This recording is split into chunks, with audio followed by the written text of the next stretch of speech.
Hello, everyone. Sorry for that slight delay. Yes, welcome. I'm Johan Mark Jones, Head of Content at Cherry Digital. I'm going to give a really brief introduction. Feel free to introduce yourselves in the chat box as ever and let us know where you're joining us from today. For this session, we're joined by Megan Waters, Director of Community Engagement and Marketing at PIR, and Naja Martin, Customer Success Manager at Resilia. Now, just before handing over, a few house rules for today's session. The session is being recorded and will be uploaded to watch on demand at a later date. The slides and other resources will be made available, so don't worry if you miss anything. During the session, please ask questions in the Q&A section, which our presenters will address at the end of the session, and feel free to share any other comments, experiences, and advice you have in the chat section. Finally, if you encounter any sound or image issues, let us know in the chat and we'll do our very best to get the session back to normal as soon as possible.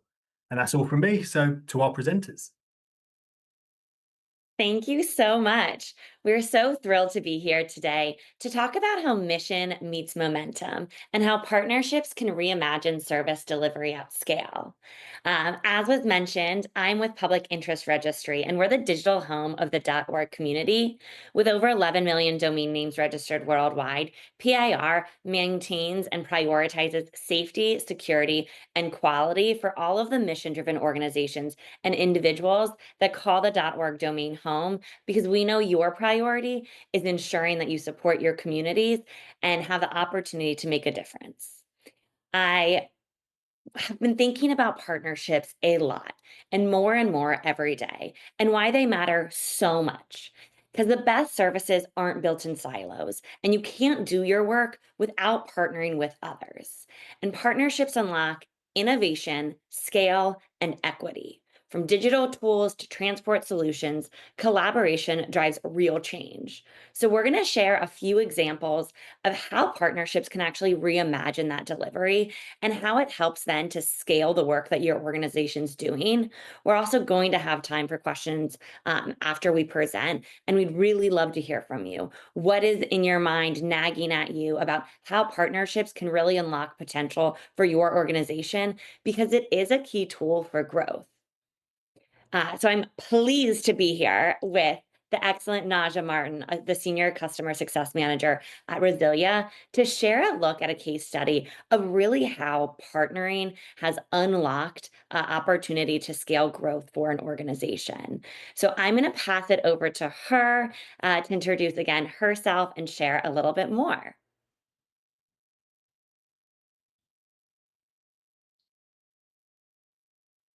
Hello, everyone. As Megan said, my name is Naja Martin. I am a senior customer success manager here at Res.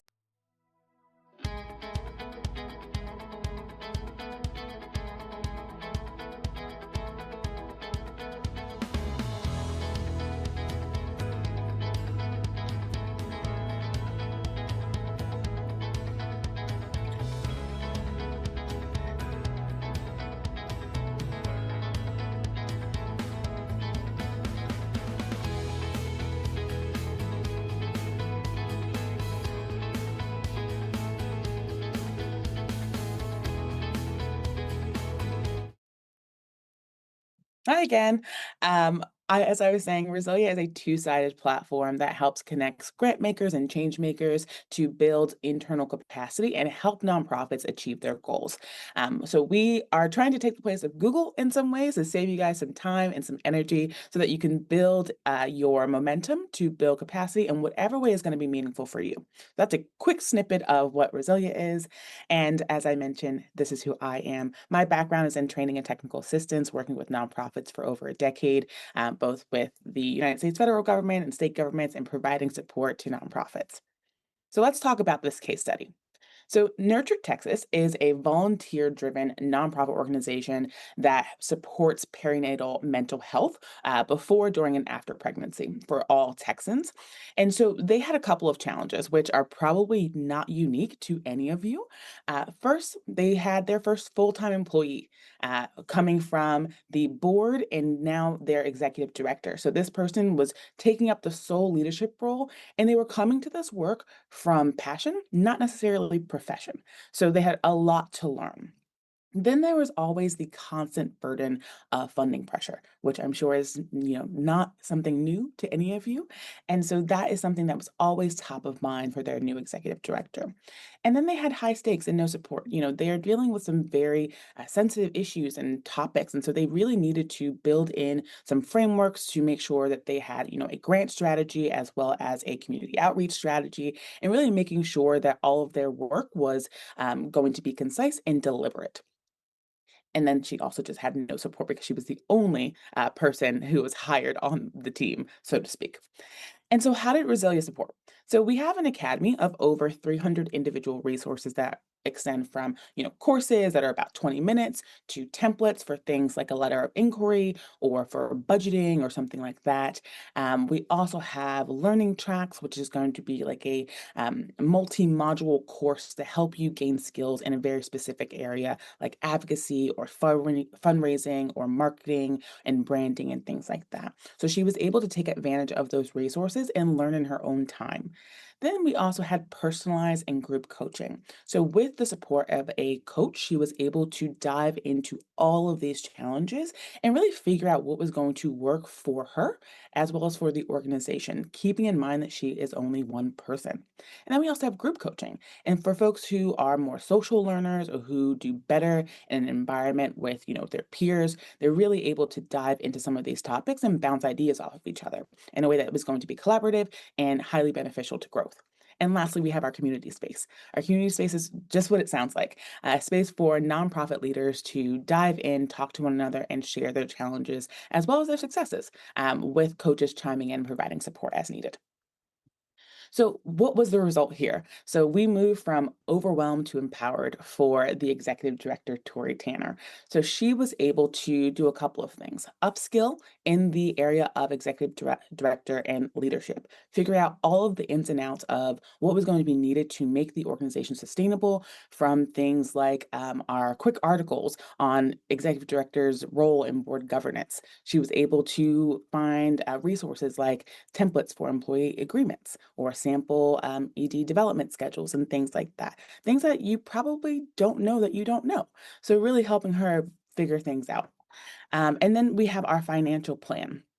So the financial planning was obviously one of the biggest challenges for this new executive director. So she was able to complete that fundraising track, but then also meet with a coach to talk about how to implement a fundraising plan. And after they were able to develop that comprehensive plan, she was then able to present that plan to her board, feeling confident in the direction that the organization was going. And lastly, she was able to do a successful rebrand. And for any of you who might have a marketing background, there are many, many steps to that. You really want to make sure that your messaging is tight. You want to make sure that your branding represents the organization and the trajectory of that organization. And so there was a lot of moving pieces here. So she was able to work with another coach to figure out how best to move through these steps, as well as how to remain in compliance in Texas. So folks who might be in the United States and who are bound to compliance measures for nonprofit organizations as well as businesses, they had to go through a couple of steps to make sure that they were operating under the correct nomenclature for their organization. So I included a little quote here from Tori just so that you get some feedback from folks who are actually on the ground doing the work. But this is a very quick case study on how Resilia can support organizations who are developing or who might be hitting some roadblocks and don't really know where to go. So that is all I've got for you. I hope that was helpful. If you have questions, please drop it into the chat. Thanks.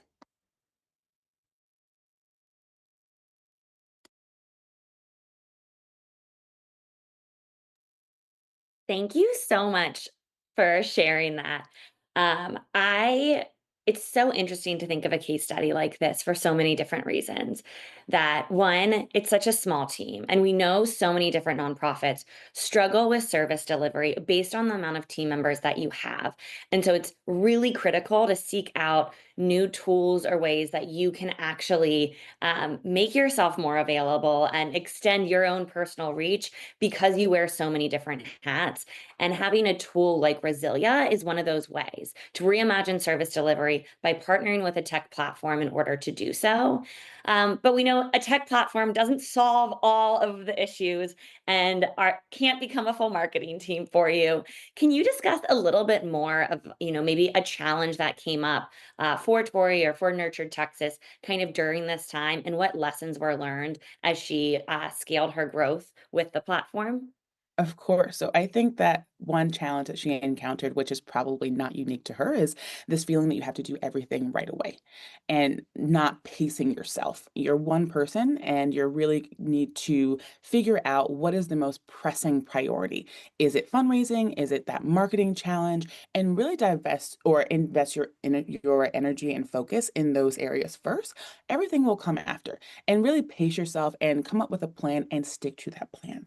One of the things that I encounter most in my work with nonprofits is the lack of evaluation of a plan to see if it's working. And it's okay to say, hey, I'm trying to stick to this plan, but my day-to-day things that keep popping up are pulling me away from this plan. How do I need to reconstruct this plan so it works with me and not against me? And so that's where the partnerships with Resilia and our coaches come in.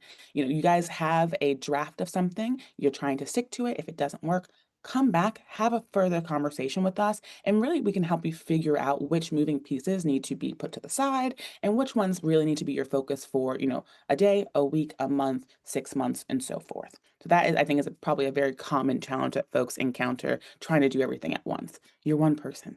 It's impossible to do everything. And I love too what you said, this is not a new problem to be like, oh my gosh, how do we evaluate like what needs to come first, when we need to get the next thing done, and how do we prioritize? But again, it's having mission aligned partners that really help you understand and curate for you right now as an organization, like where that next step needs to be in order to be the most effective. So I'd love to know kind of like looking at, you have gave us great case study of Nurtured Texas and like that growth to scale, but there are so many different types of partners that you work with that have come to Resilient as a platform. And what's one piece of advice you would give another organization, whether they're trying to scale on a platform or trying to determine like the best platform for them? Because again, we know there are now so many more options out there. So like, what's the way that you can even kind of determine that and then move forward? I think the first thing is to determine what is important to you. So, is it having a community space where you can talk to people and really connect and get ideas? Is it a platform that where you can store things in there so that you can always come back and stay on track with the things that you're working on? Are you looking for something that has AI capabilities to help you figure out, moving from one step to another, or figure out your messaging? Really, just figure out what kinds of tools are most meaningful for your specific work, and then also thinking big picture organizationally. What does your organization need most? And I think that that's, it's really sitting down with yourself and being realistic because in order for you to like innovate, you got to kind of put everything on the table and then go from there. I think in a past nonprofit that I was with, design thinking was a big way to get us to like really what that next step was. And if you all haven't heard of design thinking, it's saying, okay, if everything was possible, what could we do? What is our pie in the sky dream? And then narrowing it down to like, all right, where can we actually take that next step and figure out that tool that's going to get us there? And I think some of that, even thinking or shifting of conversation, comes from a mindset. So, like, really reimagining. In this case that you just shared with Nurture Texas, again, like such a small organization where like a mindset shift is from one person, Yeah. or connecting with the right person to help you make that shift.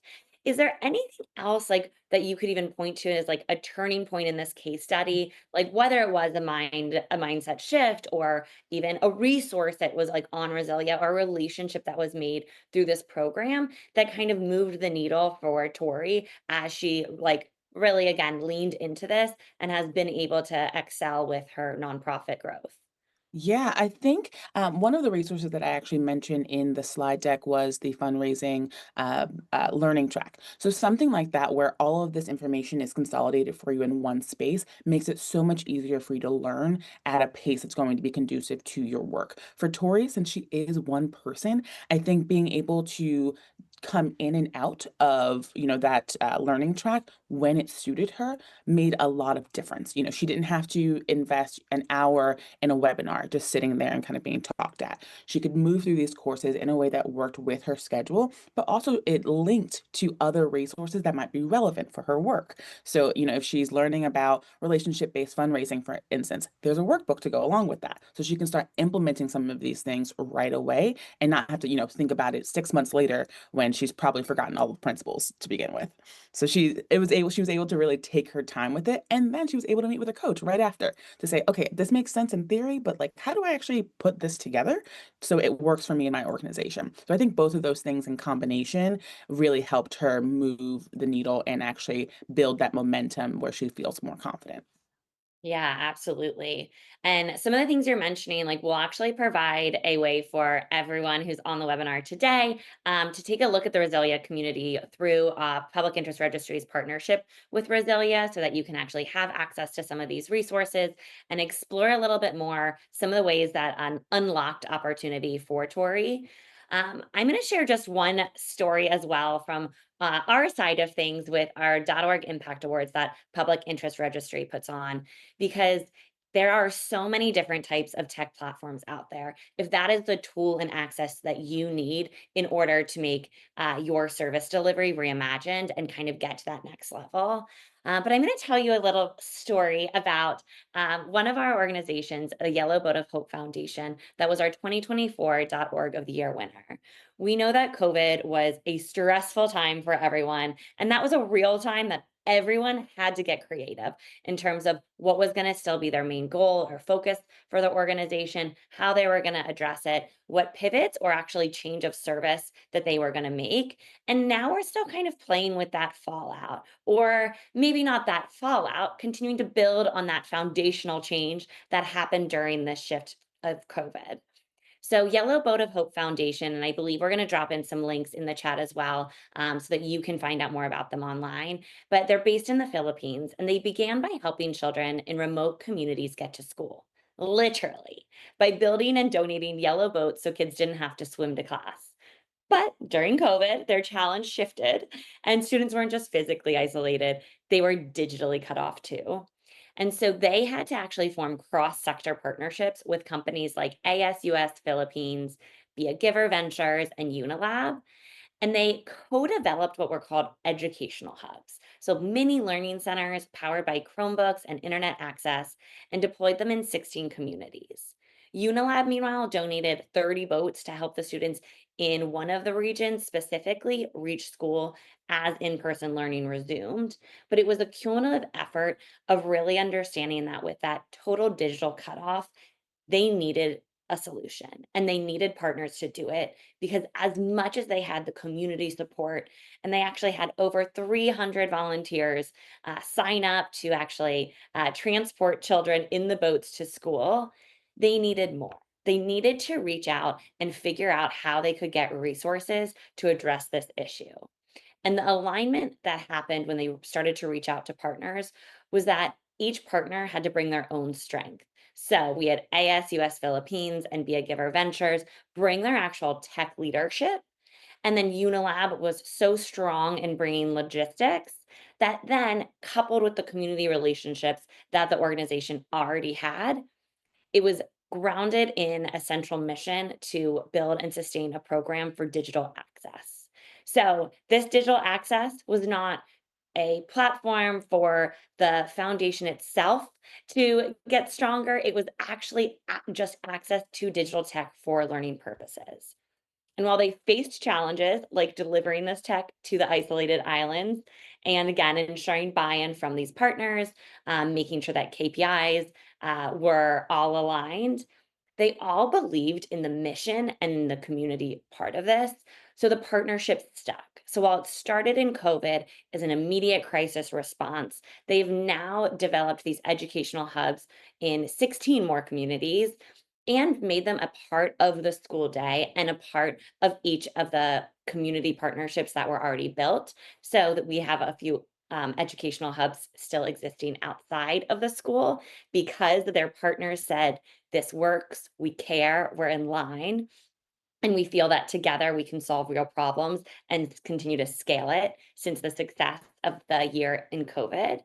And they've also continued to build out what might be a 3-year plan. So, what started as one off years, they're now in a growth model of working with partners to actually have input from 1 to 3 years of continued donations of technology, of boats to transport students, and then again, continuing to incorporate all of the volunteers and community members that support Yellow Boat of Hope and have students that are getting to school in their own families. So they collaborated for access, equity, and local impact. So a little bit different of a way to reimagine service outside of just looking for different tech platforms. Now, I know that was a lot of words and a lot of sharing around the Yellow Boat of Hope model, as well as some sharing from Naja on Nurtured Texas and the Resilia model. We would love to take questions from the audience and hear from you or share any stories around anything that we've mentioned today, because we know that there are so many different ways that we can partner, and it's just finding the right way for each of your organizations. Thank you so much. And sorry, I forgot to unmute as ever. But yeah, thanks so much. That was brilliant. And we do have some questions, so I'm going to dive right in because we're a little behind. So this is a long one.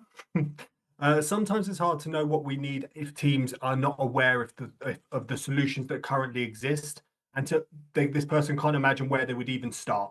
So can you, Rebecca, recommend a resource where the types of solutions are showcased, or you can see an example of them in action? Otherwise, team members who are not traditionally savvy or tech savvy struggle to think of the ways they'd be creative with that. So is there a place that showcases the sort of solutions you could maybe on board? Yeah, and I think we might even both have a different way to talk to this. My biggest thing is honestly finding your community to talk to about it. Join any free webinar that showcases solutions. Like follow people on Instagram. Like use those AI tools to ask big questions of like, I need a solution for volunteering and I want to find 4 platforms. Like these are going to be your best friend, is going to be talking again to other people who are looking for the same or who may have more ideas.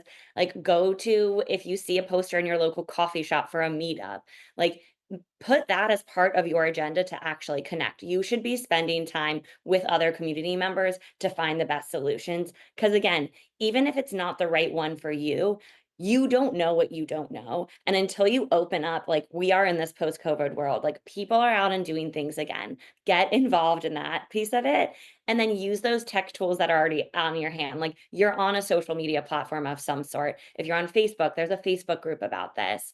And then again, you do have that access to, if your organization is comfortable using any AI, ask those questions in AI and like get as specific as possible, because they'll come up with things that will at least get you started. And I'll pass it. I know Naja's nodding her head and may have some as well. I was going to say just use people powers, but you explained it so beautifully. Don't be afraid to reach out to your community of other nonprofit leaders. I mean, there's so much knowledge that's held kind of at the top of nonprofits. So do not be afraid to reach out. The worst that can happen is, someone's overwhelmed, they don't answer your email. It happens. Yeah. Brilliant. Straight on to the next one. With the funding landscape being so challenging, I would love to hear your thoughts on using partnerships to try to access funding. Now, I love this question. Any thoughts on that? And Funding always Naja, yeah, difficult? jump right in. Yeah. This is something that I've dealt with in one of my previous positions. Be a sub-grantee. There is nothing better, in my opinion, than being a sub-grantee. If you are working with partners for a very specific mission, such as providing meals to children or something along those lines, or supporting immigrant children, reach out to the big hitters. So reach out to the folks who are getting all of that money and gobbling up all of that money historically, and try to offer your expertise in a very specific area to be a sub-grantee on that bigger contract. You're not going to be held to the same standards. You will be able to bring in some revenue for your organization, and you won't have to do all of the big lifting. So explore being a sub-grantee. I highly recommend it, especially if you are in the US and are intrigued by federal grants, but are also kind of wary and nervous about them. And I think too, there's a thing, the like a rising tide lifts all boats. If you're in the education space, there are education grants for so many different things. And like you don't have a like scarcity mindset because that closes doors for everyone. And funders are actually looking for, if they're interested in education, they're going to want to look at funding it in many different ways, not just one unique way. They're going to want to tell a story of how many different ways they can solve this problem and address it. And so I wouldn't be shy in like looking to show up with partners and looking to others in your sector to actually bring that knowledge base and opportunities. Brilliant. Thank you so much, both. A broad one. How do you ensure your partners are mission aligned? Because there was a lot of references to mission alignment there. And how can we find those partners? Which Yeah, I really think speaks to the first question actually a little bit, but the mission aligned thing. no, I think as long as you are clear in your defined why and you're actually transparent and upfront about it, that's where that first piece is going to come from. Because the Mhm. biggest thing is being confused about like why you would actually reach out to a partner in the first place. If you aren't sure and want to reach out to a partner to see opportunities, say that. Say we don't know where we want to go with this, but we want to go somewhere with it. But if you have a clear idea, that honesty up front is going to make sure that you are from the get-go like building a strong relationship where there's going to be alignment, because even if you might not have the exact same like mission center, so like if I might be in education but I want to bring like more tech to the classroom, we might be coming at this in two different ways, but we have the same goal of like broadening access to enforce like, stronger education practices, or then just bring tech access all around. So as long as you are strong in your mission, you're clear, concise, and honest when you start reaching out, that's going to be your first way to kind of find that. And again, more conversations are going to get you to the people that you want to reach out to. And Naja, you can, yeah, jump in as well. Mine is super quick. One, look at who they work with. What partners do they have in the community, and do those folks also represent what you are looking for in a partner? So their partners will speak a lot to what they've done and where they're going and what's important to them. And then the second thing is, if it is a larger partner, for instance, and I'm not sure of if this exists outside of the United States, but in the United States, you can look at their tax forms to see who they fund. So look at their tax forms, see who they fund, to see if there is any alignment for you to kind of sneak in there and offer additional support, or offer a partnership in other ways. And then it also exposes you to their partners so that you can reach out to them as well. So Mm. I always say, look at the tax forms and their annual reports. Brilliant. Thank you so much. Megan, do you want to touch on this screen just as a final call to action? Yes, I do have. So again, we know we've covered these: find your ally, define your shared why, and move forward together, because real service still very starts with real partnership. And you can connect and learn more with Public Interest Registry by following us on all of these handles. But like I said, if you're interested in joining our Resilio Community Hub, I believe this is going to be dropped in the chat. Please do it. At least explore what's out there. It's an opportunity. If it's not for you, that's also okay. But we wanted to give you access to something that we believe in and we know really does support nonprofits as we move forward. But follow along. We share a lot about our partners on our social channels, so you can learn more about that, and hopefully one may stick out for you. And that is now, I know we're running up on time. Thank you all so much for being here and being part of this. It is, so critical that we are all together as this movement moves forward. And we're here, and you can always reach out to us as well. Thank you so much. And thank you, Naja. Thank you, Megan. It was a really interesting, engaging presentation. We will be sharing loads of resources with that, and it will be online if you missed any. Our next session is in about 1 minute, so run. And yeah, it's with Beth Grant, a digital consultant. Thanks again, both, and thanks everyone for joining.